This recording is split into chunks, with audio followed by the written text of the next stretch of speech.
We turn now to Nick Cannon, sitting down for his first TV interview since widespread condemnation over his anti-Semitic comments. Here's ABC's Lindsay Davis.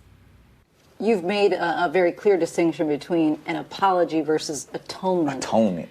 Are you bigoted comments he made on one podcast threw his stardom and future into a tailspin. His journey began with the rabbis, welcoming them onto his podcast to learn from them. The first one to come on, the very rabbi who denounced him, Rabbi Cooper.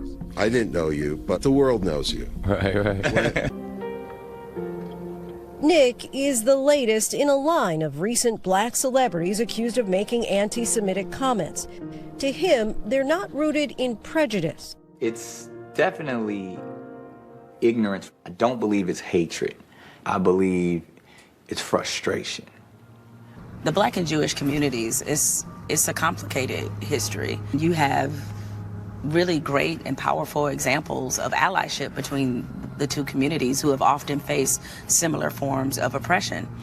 Unfortunately, it's the differences and the tension that have often been more of the highlight. Jamel Hill is a journalist who ended up facing some backlash of her own after a piece she wrote in 2008.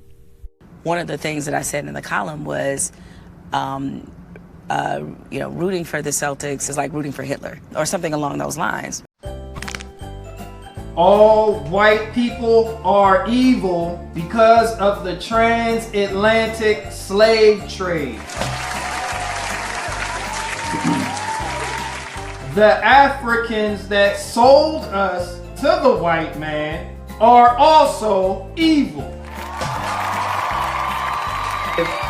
And if they are evil, then so are the Jewish people that supplied the slave ships. What? What I say? You gon' learn today. What? You do not criticize the Jewish community. But 75% of Jewish households own slaves in the South. That is the most anti-Semitic shit I've heard all day. And I just got off the phone with Ilhan Omar. But these are facts. F your facts. I will deplatform you. Remove all your videos. Suspend your GoFundMe. Decline your bank card. Unless you apologize right now. I'm sorry. Yes. Now stay in your place and put all the blame back on the white man right now. And immediately drew a complete firestorm.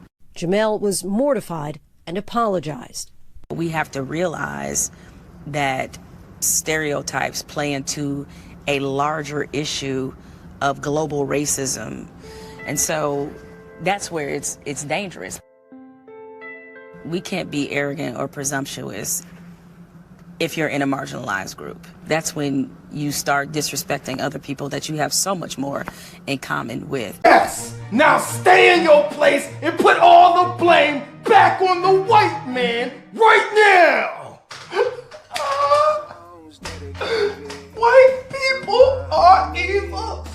It needs to be stopped. White people have funded both sides of every war since Napoleon. Even Jeffrey Epstein was white. We are much more powerful together against racism and oppression and white supremacy if we find common ground. You are sitting in the conference room where Dr. King used to come and do his work, where the luminaries of the civil rights movement met and debated.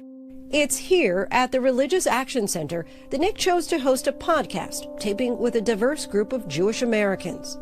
I've actually heard a Jewish person of color say this is, when I walk in the room, they don't know I'm Jewish. When I walk in the room, they know I'm black. When I walk in the room, they don't know I'm Jewish. When I walk in the room, they don't know I'm Jewish. When I walk in the room, they don't know I'm Jewish. Anti-Semitism. Nick's made a return to radio and is launching a daytime talk show with Fox. White people are evil. It needs to be stopped.